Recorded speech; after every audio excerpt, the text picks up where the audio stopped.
Hello, students. I'm very happy, and I'm actually wearing tortoises on my cheeks to celebrate Ezio Trot. I'm very happy that we are celebrating an author called Roald Dahl this week. And I am going to read to you part of a book called the BFG.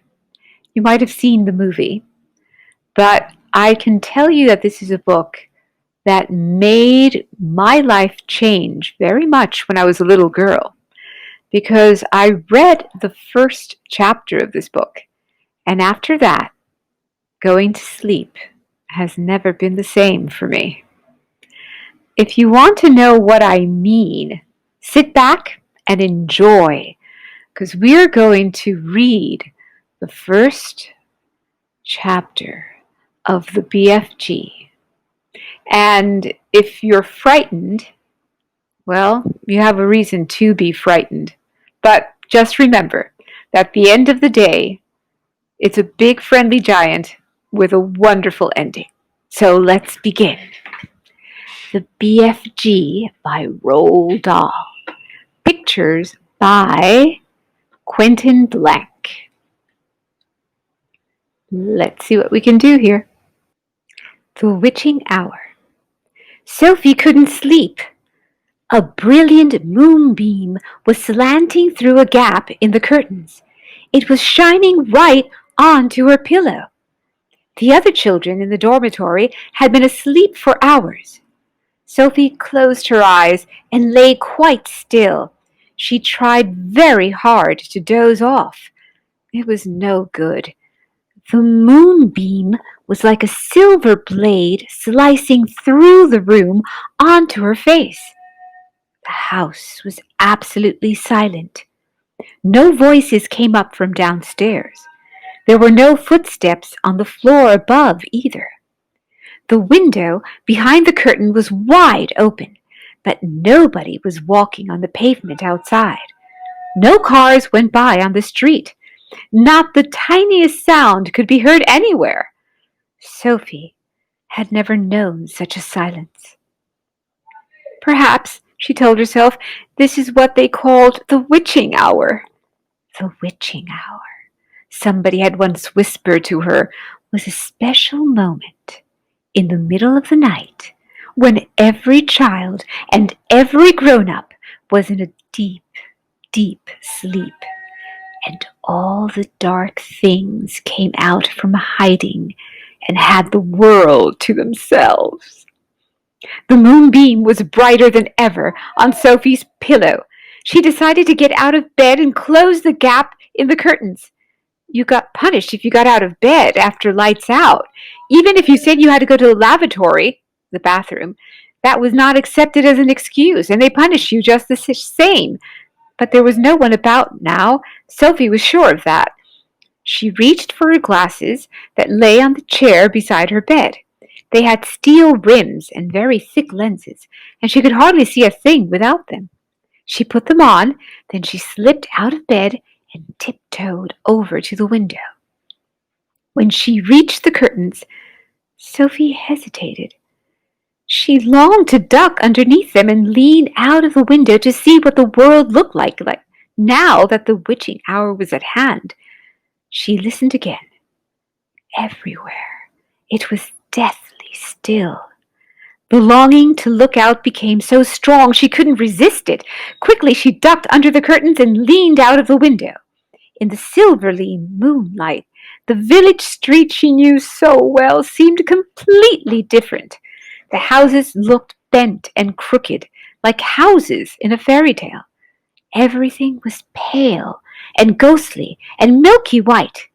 Across the road, she could see Mrs. Ranson's shop, where you bought buttons and wool and bits of elastic. It didn't look real. There was something dim and misty about that, too. Sophie allowed her eyes to travel further and further down the street. Suddenly, she froze. There was something coming up the street on the opposite side. It was something black, something tall and black, something very tall and very black and very thin. It wasn't a human. It couldn't be. It was 4 times as tall as the tallest human.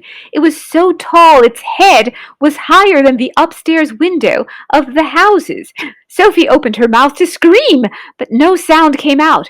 Her throat, like her whole body, was frozen with fright. This was the witching hour, all right.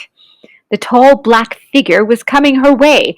It was keeping very close to the houses across the street, hiding in the shadowy places where there was no moonlight.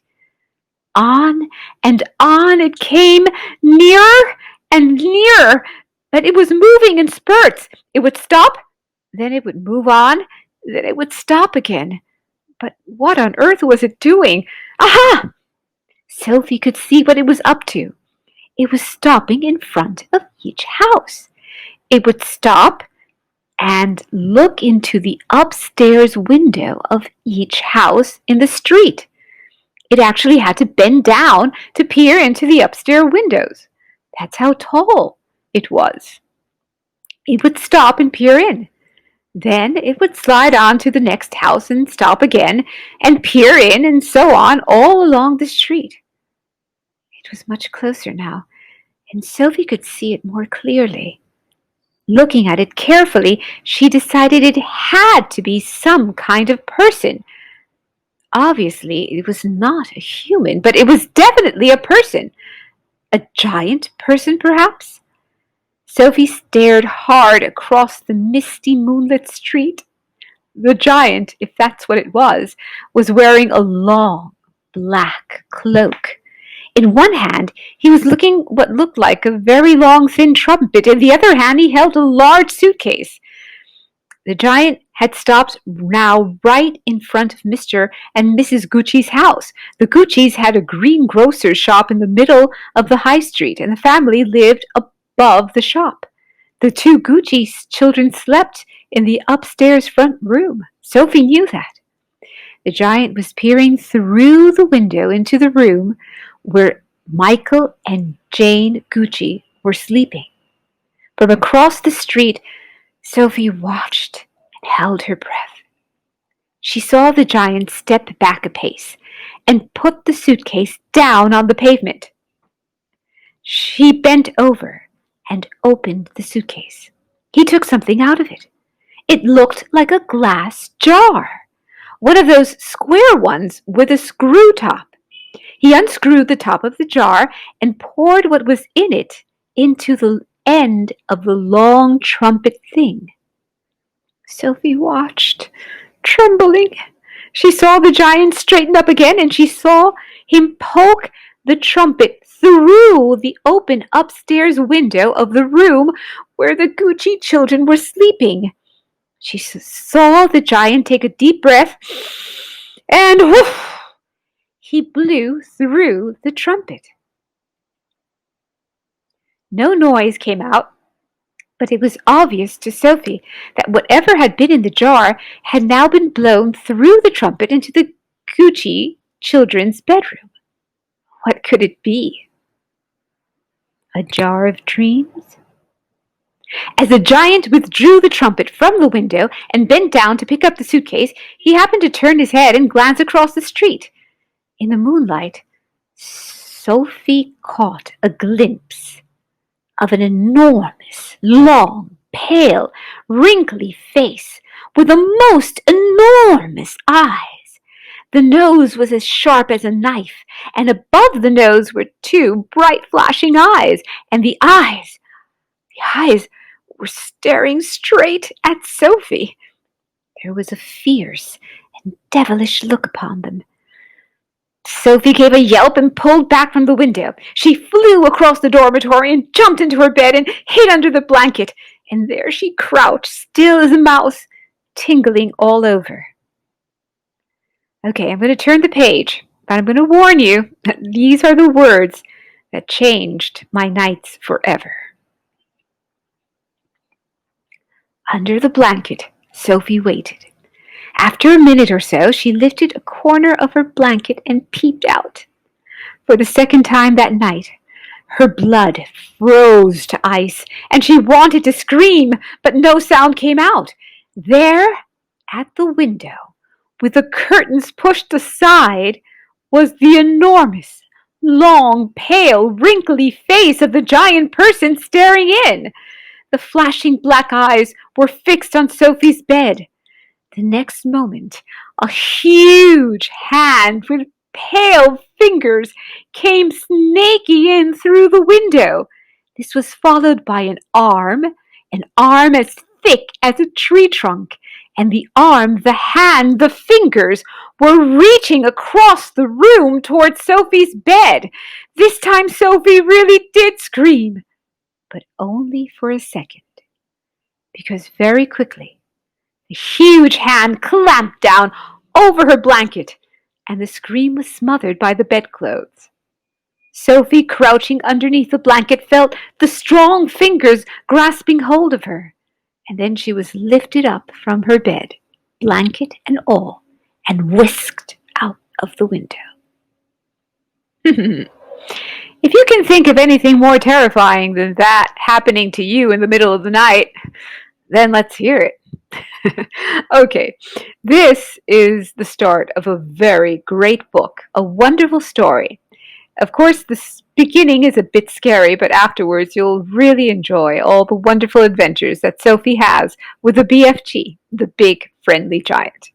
Of course, since I started to read this book about, let's say, thousands of years ago, every night when I go to bed, I always close the windows and make sure my curtains are completely down. Okay. Children, please celebrate Roald Dahl. Celebrate his wonderful writings, his great works. Read as much as you can from this great author. And who knows, maybe next time you'll be the next Roald Dahl, writing down fantastic stories full of imagination. See you next time.